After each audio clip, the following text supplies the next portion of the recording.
ناممکن ہے عدالت کے لیے. دنیا کی کوئی عدالت نے کبھی ایسا نہیں کیا کہ ملزم کی ضمانت کر کے اور اس کو اجازت دے دی ہے کہ وہ ملک سے باہر چلا جائے، یعنی وہ عدالت کے دائرہ اختیار سے بھی باہر چلا جائے. عدالت اس میں کوئی دسترسی نہ رکھتی ہو، کبھی نہیں ہوا. یہ کسی امریکن عدالت نے، برطانوی، Indian, European, Japanese, Burmese, Singapore کی کسی عدالت نے یہ نہیں دیا کسی کو پہلے. اعتزاز صاحب، یہ جو فیصلہ تھا ضمانت کا، یہ قانونی نہیں تھا آپ کے خیال میں، سیاسی تھا، لیکن کچھ اور بھی درون پردہ باتیں تھیں جس کی وجہ سے ان کو ضمانت مل گئی، اتنا بڑا ریلیف مل گیا؟ نہیں، یہ تو عدالتوں نے دیا، یہ تو عدالتوں نے دیا. عدالت نے اب جج پوچھ رہا ہو وکیل سے کہ جی کیا تم ضمانت دے سکتے ہو کہ پرسوں کی اگر ہم پیشی دیں گے تو میاں صاحب اس میں مطلب ہے زندگی کو کوئی خطرہ نہیں. جی، اب یہ عدالت کو کون ضمانت دے سکتا ہے؟ جی، پرسوں کی ایک سیکنڈ کی کوئی نہیں دے سکتا. اب وہ اس قسم کی اور دباؤ ایک بڑا ڈالا عدالت نے اس پہ، ان پہ جانے کا.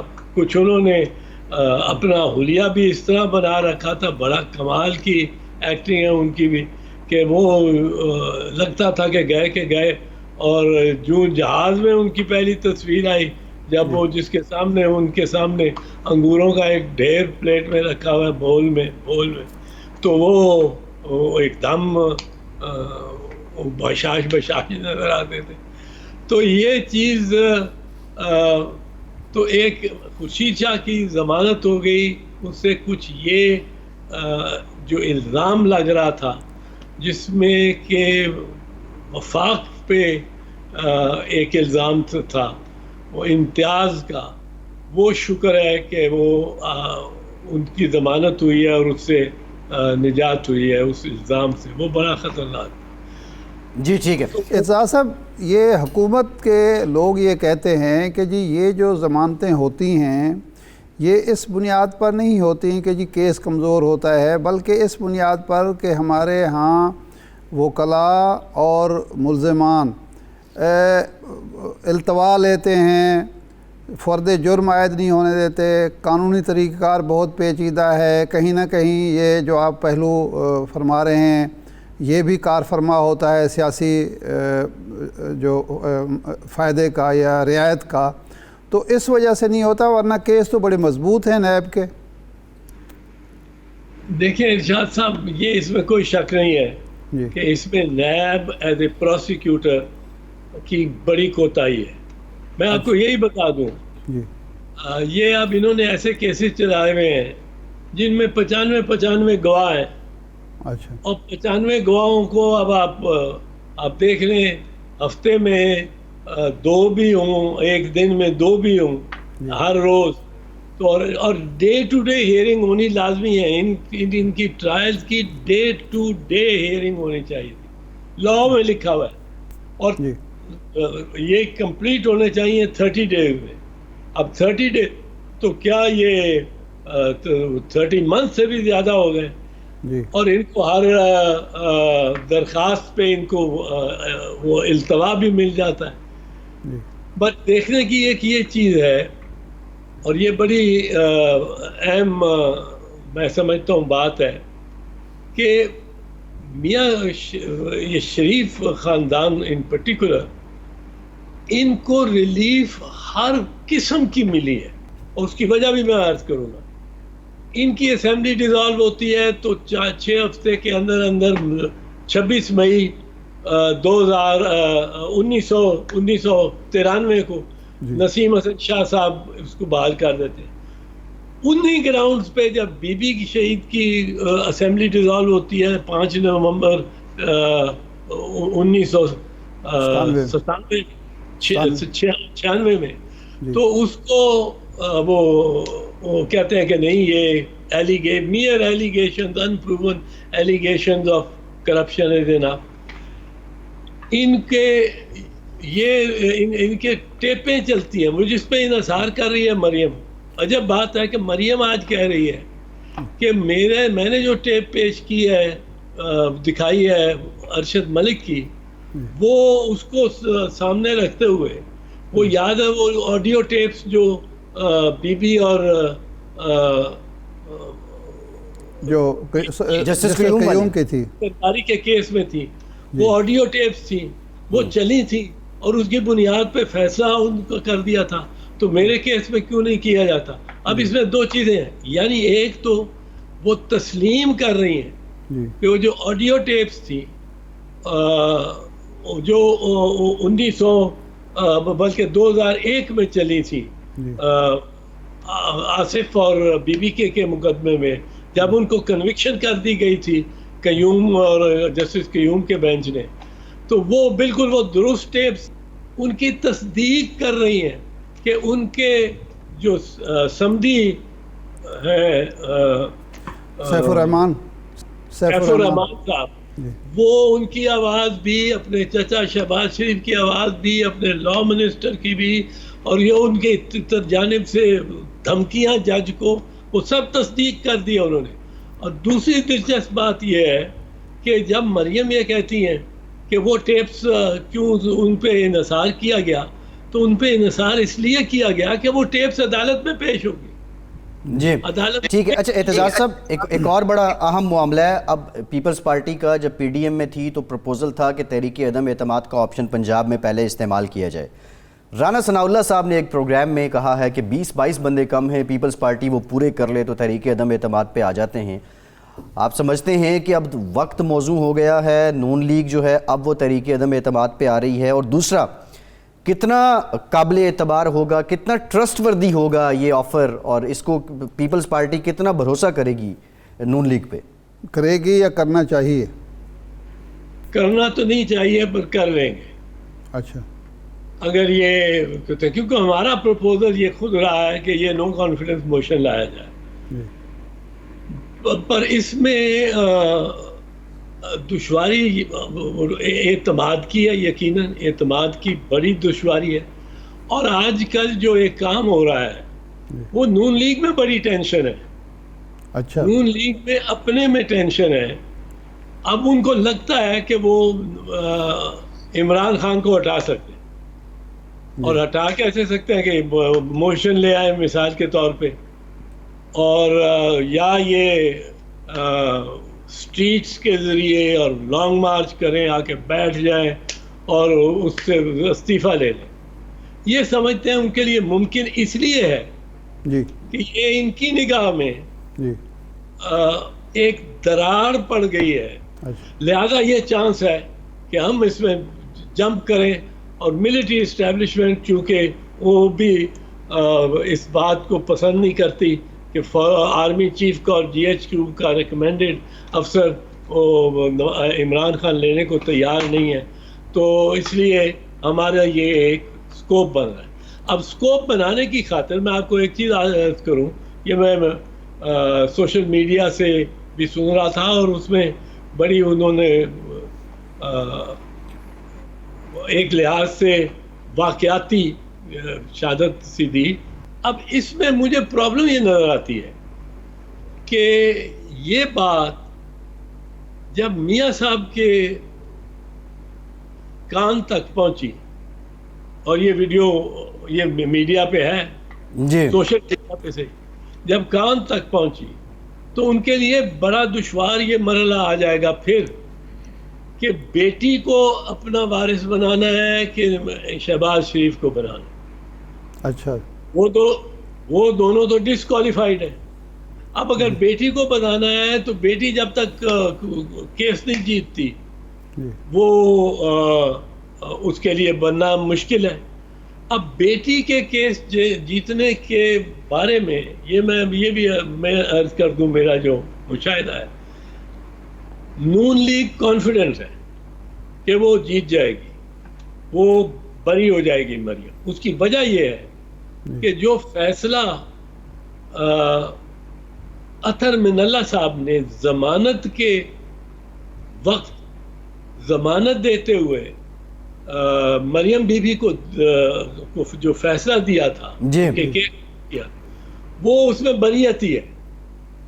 اچھا حالانکہ وہ فیصلہ بائنڈنگ نہیں ہے فائنل ججمنٹ. جی اور سپریم کورٹ نے اس پہ پبلکلی بڑی حیرت کا کہ میرٹ کو ڈسکس نہیں کر سکتے کیا تھا کہ یہ کس طرح فیصلہ بیل آپ کرنے آ رہے ہیں, آپ نے سارے کیس کا ہی فیصلہ کر دیا. پر اس فیصلے کی بنیاد پر یہ مطمئن ہے کہ ریلیف مریم کو مل سکتی ہے, میاں صاحب کو تو جب تک وہ سرنڈر نہیں کرتے نہیں ملنی.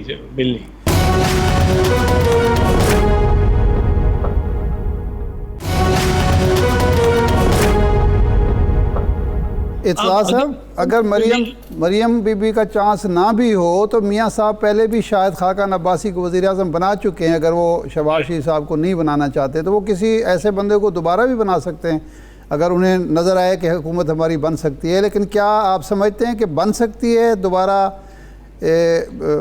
مسلم لیگ جو محدود ہو گئی ہے سینٹرل پنجاب تک, وہ وفاقی پارٹی کے طور پر حکومت بنا سکتی ہے؟ وفاقی پارٹی کے اگر اس کے اتحادی ہو جائیں صوبوں میں, اس کو اتنے مل جائیں تو بنا سکتی ہے, حکومت بنا سکتی ہے. اور عمران خان کی شاید گیم ہو کے آخری 2 سال یا 1.5 سال میرے لیے بہتر ہے, میں اپوزیشن میں بیٹھا ہوا ہوں الیکشن سے. عمران خان حکومت چھوڑ سکتے ہیں یا چھوڑ دیں گے اپوزیشن میں بیٹھنے کے شوق میں؟ نہیں, شوق میں نہیں, شوق اپوزیشن میں بیٹھنے کا کسی کو نہیں ہوتا, اسٹریٹجک موو ہوگا. اچھا, سیاست کو بچانے کے لیے. اچھا, اور یہ فیس سیونگ ہوگی عمران خان کے لیے اعتزاز صاحب؟ جی, یعنی عمران خان صاحب اگلے 2 سال اپوزیشن میں بیٹھ کر اپنا جو 3 سال کا ملبہ ہے وہ ختم کرنا چاہتے ہیں, اس بوجھ سے نکلنا چاہتے ہیں. وہ کہیں گے ان کا ہی خراب کیا ہوا تھا سارا معاملہ, اور مجھے تو پھنسا دیا تھا, اور مافیا طرف سے پیچھے پڑ گئے تھے یہ سارے اکٹھے ہو کے. میں اپوزیشن میں آ گیا, مجھے اپوزیشن میں, اور اپوزیشن میں اب آپ نے دیکھ لیا یہ 2 سال انہوں نے کیا کیا, کوئی کام ٹھیک کیا. اور عمران خان تو ایک ایجنڈا دے رہا ہے اچھا, اور اس کی باتیں بھی کر رہا ہے. یہ جو مہنگائی کو ختم کرنے کا ایجنڈا ہے اور باقی جو اجلاس ہو رہے ہیں, تو آپ کے خیال میں وہ تیاری کر رہا ہے مڈ ٹرم الیکشن کی؟ وہ تیاری مڈ ٹرم الیکشن میں تو اس وقت ان گورنمنٹ ہو کے تو نہیں کر سکتا, اس کو کوئی فائدہ نہیں. جی, حکومت میں نہیں رہنا چاہتا وہ, اس کو نہیں رہنا. لیکن اس کے پاس ایک موقع آیا تھا. اچھا, کون سا جی؟ میں اس کو کہتا ہوں the 1992 مومنٹ. 1992 جب ورلڈ کپ اس نے اٹھایا تھا نا, وہ اس کو ابھی حال ہی میں ایک موقع آیا تھا. اچھا جی, وہ کون سا؟ وہ ارشاد صاحب جس دن یہ جو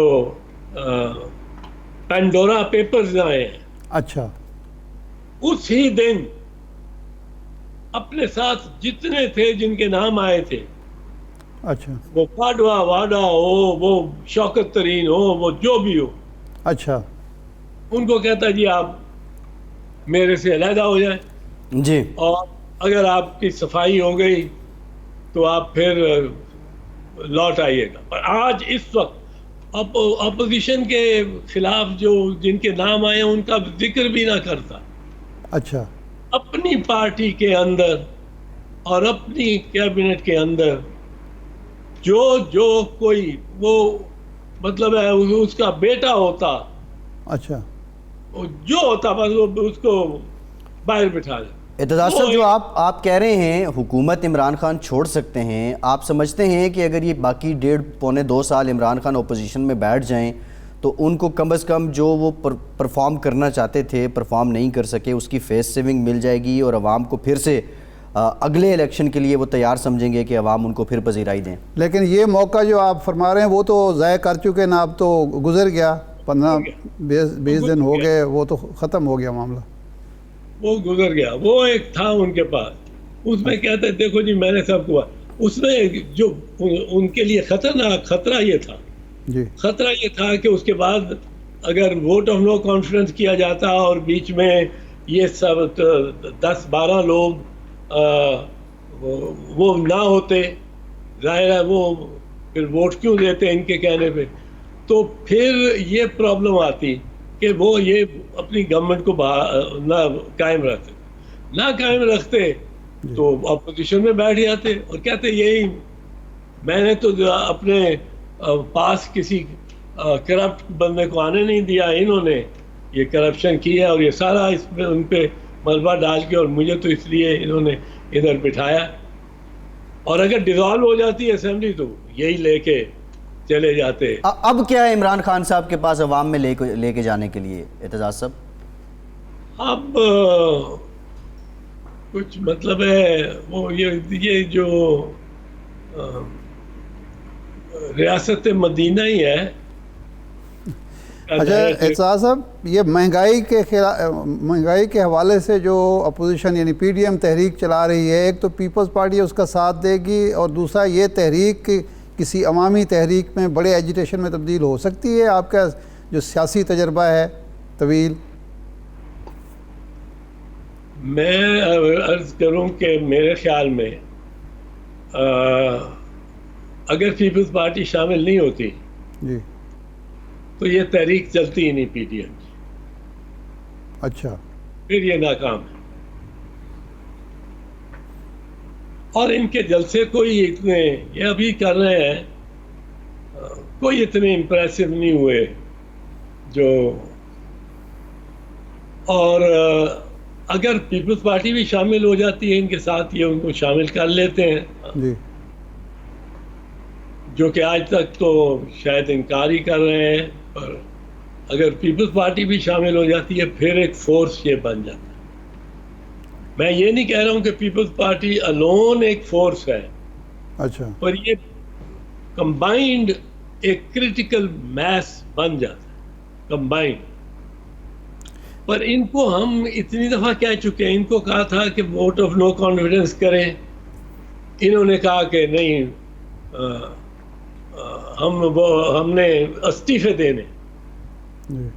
ان کو روکا کہ استعفے نہ دو بھائی، ریلیونٹ ہو جاؤ گے. یہ پارلیمنٹ ریلیونٹ رہتی ہے. وہ 1985 کی اسمبلی نے خود رو کئی لوگ پیدا کر دیے جن کا وجود ہی نہیں تھا. صحیح. اور اگر ہم نے بائیکاٹ نہ کیا ہوتا تو شاید ان کا وجود بنتا بھی نہ. تو ہمارا یہ رائے ہے اصول کہ ہم پارلیمنٹری فورم کو کبھی نہیں چھوڑیں گے.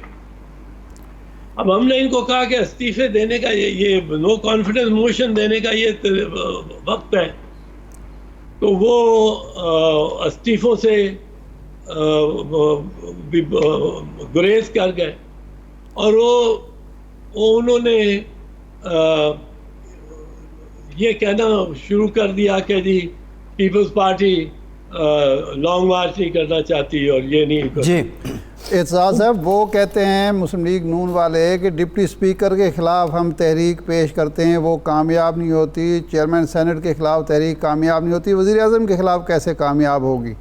تو ایک ناکام موو اگر ہم کرتے ہیں تو اس سے تو عمران خان مزید مضبوط ہوگا.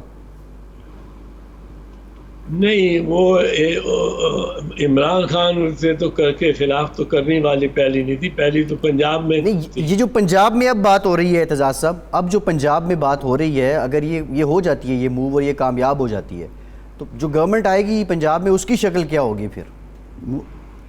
مطلب پیپلز پارٹی کے پاس تو اتنے ووٹ نہیں ہیں کہ وہ اپنی حکومت بنا سکے، یا پھر وہ مسلم لیگ نون کو دے گی اور نون لیگ یہ ملبہ اٹھانے کے لیے کیا تیار ہے؟ کو پنجاب میں ایک طوائف الملوکی آئے گی، اچھا، جس کے بعد اسمبلی ڈیزالو کرنا پڑے گی. اور وہ کس لیے وہ آئے گی کہ کوئی شخص کوئی ممبر اپنے پریزیڈنٹ کو اتنے ممبر نہیں دکھا سکے گا، میجورٹی نہیں دکھا سکے. وہاں میجورٹی دکھانی ٹو ایسرٹین، وہ ایسرٹین کرتا ہے پہلے جو صدر ہے کہ آپ کے پاس اکثریت ہے کہ نہیں. وہ ایسرٹینمنٹ کے پروسیس باقاعدہ ووٹ پڑھتے ہیں، اس کے لیے سیشن ہوتا ہے. وہ ایسرٹینمنٹ کے پروسیس میں میرے خیال میں پنجاب میں کوئی حکومت نہیں بنا سکتی. یہ جو بزدار ہے, یہ بزدار کوئی اس کی کوئی وجہ ہے کہ یہ اس کو ریپلیس نہیں کیا. یہ کوئی اتنا زیادہ عمران خان اس پہ خوش نہیں نظر آیا مجھے. جی ٹھیک ہے. عمران خان کو یہ میرا خیال ہے یہ سمجھ آ گئی ہوئی تھی کہ اگر بزدار کو نکالا اب تو 8 کینڈیڈیٹس ہوں گے چیف منسٹرشپ کے لیے. جی سو بزدار ناگزیر تھا, وہ ایک ایسی اینٹ تھا جس کے ساتھ ساری گلزی تھی.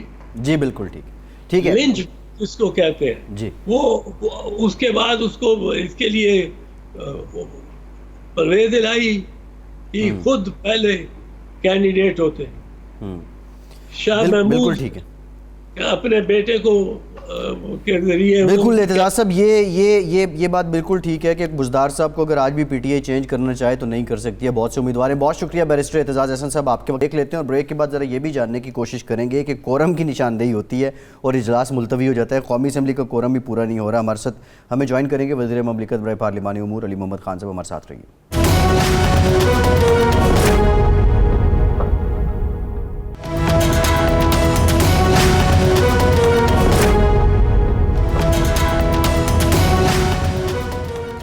بریک کے بعد ایک بار پھر سے آپ کا خیر مقدم کرتے ہیں. ہمیں جوائن کیا ہے وزیر مملکت برائے پارلیمانی امور علی محمد خان صاحب نے. Thank you very much Khan صاحب. آپ سے گفتگو کرتے ہیں. ارشاد صاحب, یہ قومی اسمبلی کورم پورا نہیں ہوتا, ملتوی ہو جاتا ہے اجلاس, یہ کیا چل رہا ہے حکومت کی طرف سے بھی اور اپوزیشن کی طرف سے بھی؟ یہ کوئی بھی جمہوری حکومت, منتخب وزیر اعظم کی جو سب سے بڑی قوت ہوتی ہے وہ پارلیمانی پارٹی ہوتی ہے, پارلیمنٹ ہوتی ہے, عوام کے منتخب نمائندے ہوتے ہیں.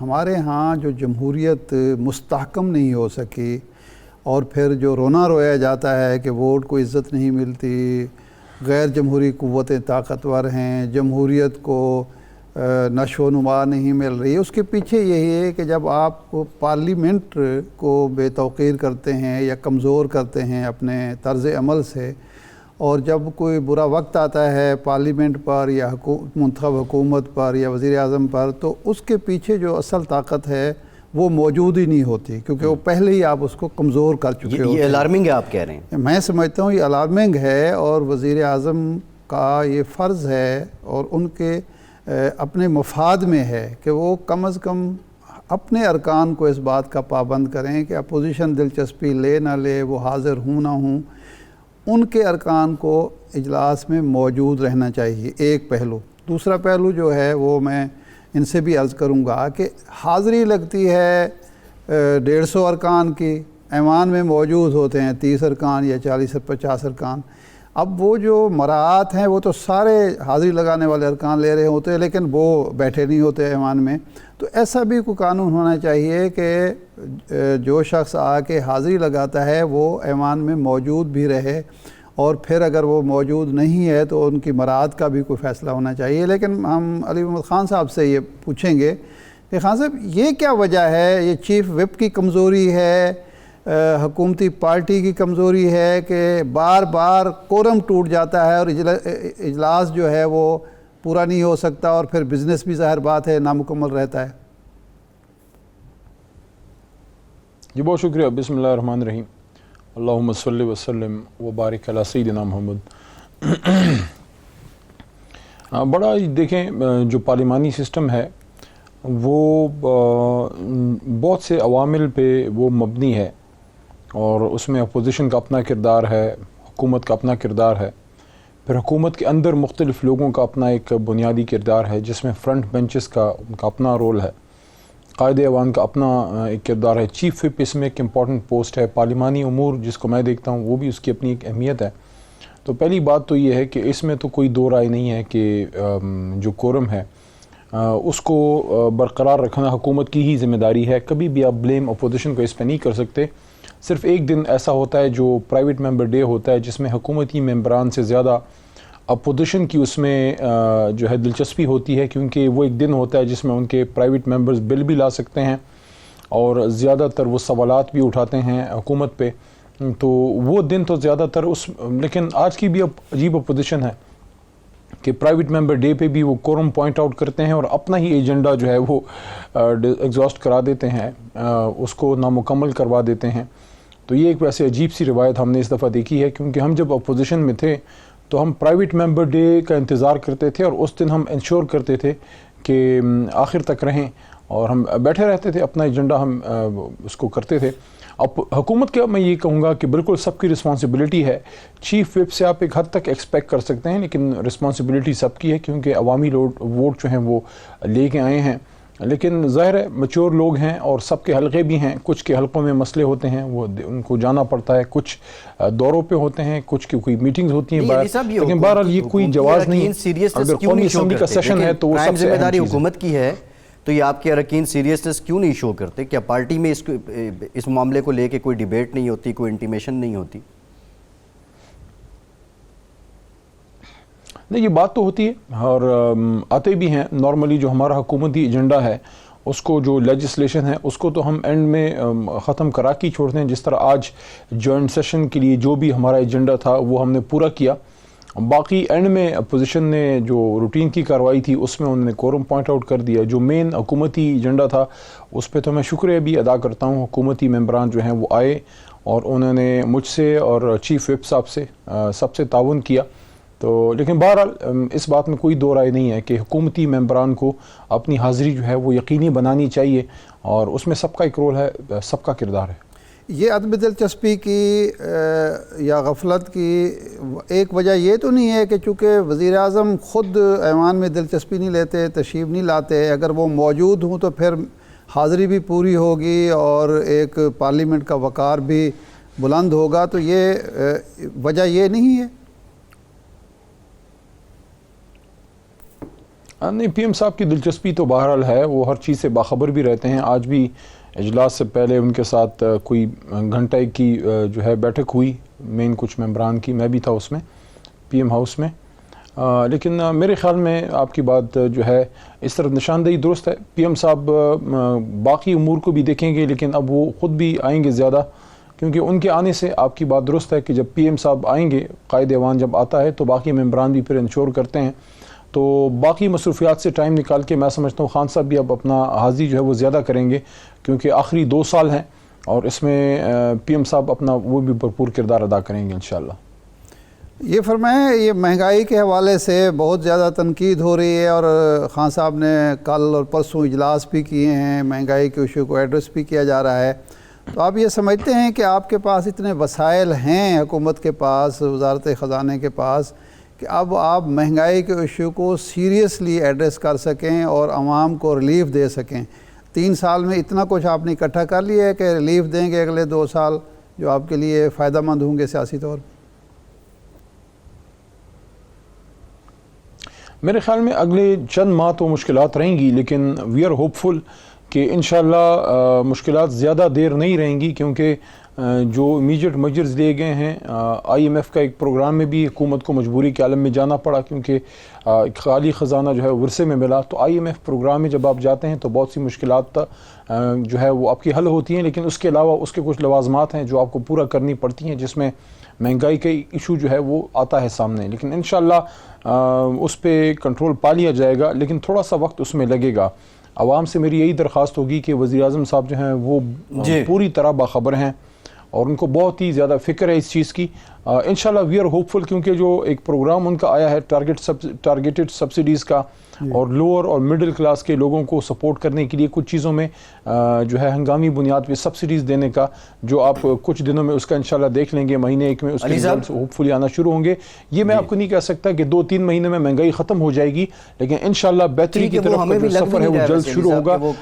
جو مین آپ کی اکنامک انڈیکیٹرز ہیں وہ تو بہتری کی طرف چل پڑے ہیں میکرو، لیکن اب عوام کو اس کا ریلیف ملے، یہ ایک ایشو ہے. کچھ بین الاقوامی ایشوز بھی ہیں، جو آئل پرائسز ہیں وہ ہمارے کنٹرول میں نہیں ہیں، لیکن بہرحال حکومت اپنی جاری رکھی ہوئی ہے.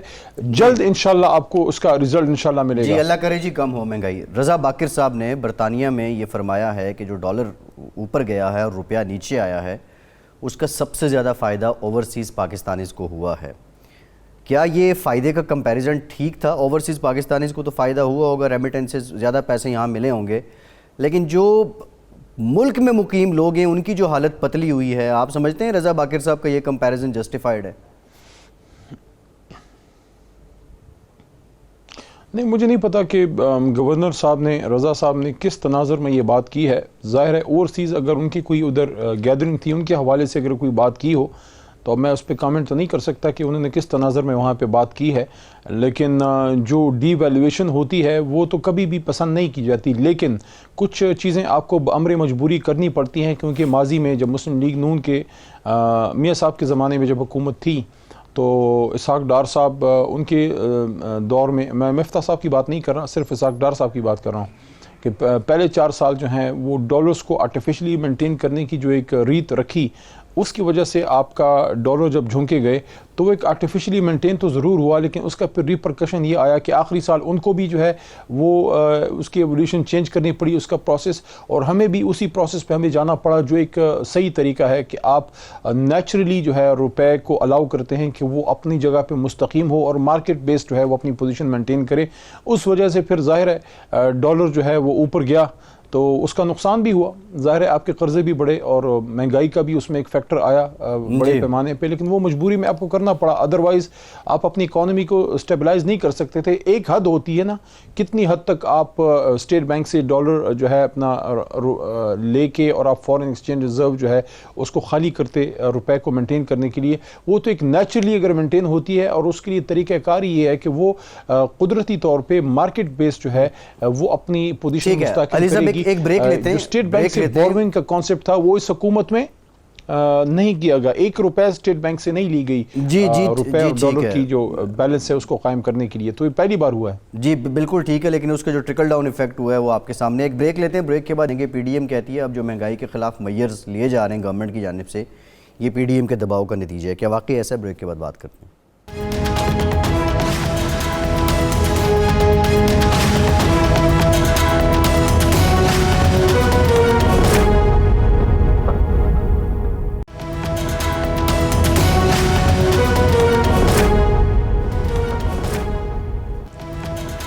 بریک کے بعد ایک بار پھر سے آپ کا خیر مقدم کرتے ہیں. علی محمد خان صاحب ہمارے ساتھ موجود ہیں. علی صاحب، اعتزاز احسن صاحب آپ سے پہلے ہمارے ساتھ موجود تھے، وہ یہ کہہ رہے تھے کہ عمران خان صاحب جو ہیں وہ عہدہ چھوڑ کے اپوزیشن میں بھی بیٹھ سکتے ہیں. کیا ایسی کوئی تجویز ہے اور حالات ایسے ہیں کہ آپ اس پہ غور کر رہے ہوں؟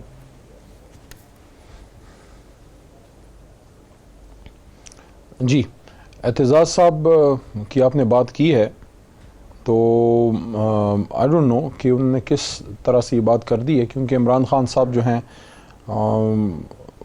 جتنا میں ان کو جانتا ہوں وہ میدان چھوڑ کے بھاگنے والے لوگوں میں سے نہیں ہیں، اور وہ اپوزیشن میں بیٹھنے کے لیے نہیں، اس ملک کو اس مشکل سے نکالنے کے لیے آئے ہیں. اپوزیشن میں تو وہ پچھلے 5 سال بیٹھے تھے اور پاکستانی سیاستدانوں کو سکھا دیا کہ اپوزیشن کیسے کی جاتی ہے. مل کے بیٹھ کے کھانے کو اپوزیشن نہیں کہتے، اصولوں پہ لڑنے کو اپوزیشن کہتے ہیں.